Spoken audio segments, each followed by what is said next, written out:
the privacy policy. So what we've done at Conscious Counsel is that we've put a privacy policy, terms of use or terms and conditions on a website, and an online and social media disclaimer into one document.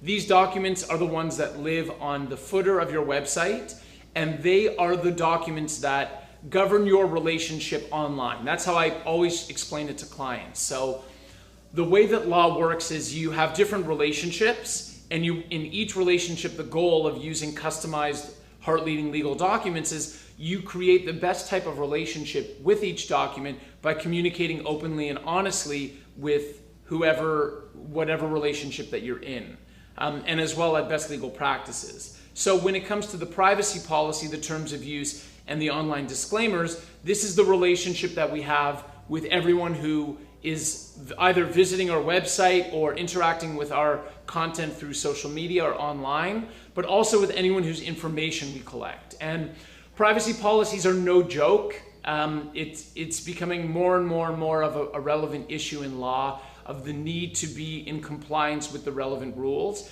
The reason why is because as we've shifted as a society to everything being done online and everyone collecting all of this personal information, governments are constantly changing and tightening the rules on how we use that information that we collect, but also how we disclose to the people who we collect the information from exactly what information we're taking, what we're using it, are we sharing it with third parties, and everything related to that. So if I were to go into the specifics of a privacy policy, you would take a nap, you would fall asleep immediately, because they're very long, sort of draconian, monotonous documents. But the important thing to know is that you need to have a really, really good privacy policy that's at best legal standards included on your website.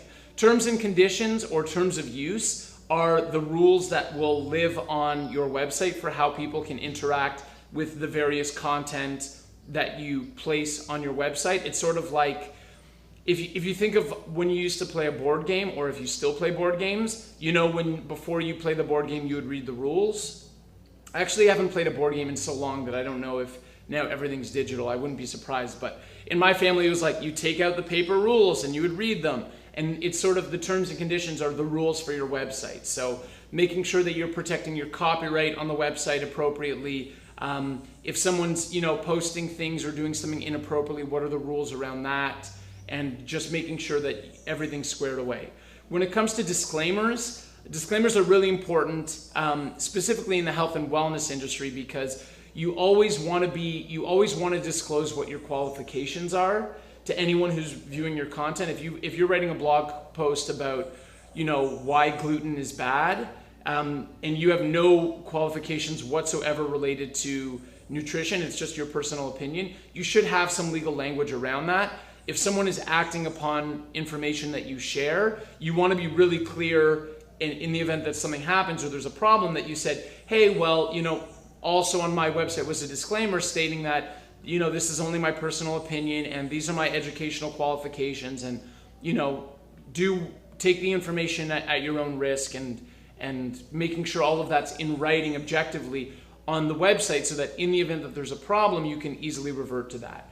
The other thing that we include in our privacy policies is a social media disclaimer. So a waiver of liability helps you limit liability when you can control who's accessing your materials. When you're doing things on Instagram Live or Facebook Live, you don't have that same control. And so the best thing that we found you're able to do is you link a disclaimer to all of your social media handles on your website.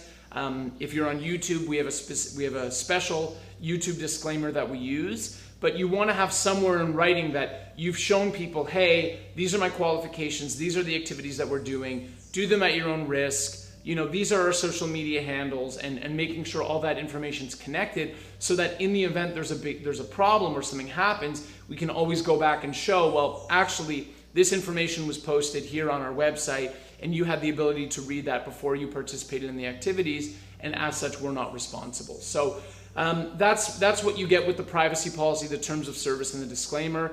I'd say it's very relevant for those who are processing third-party payments, through Stripe or through PayPal or whatever it is, and anyone who has a mailing list. Like, these are things that you need to be at best legal practices, and it's a pleasure for us to support you in drafting them. So welcome to the family, and let's do it.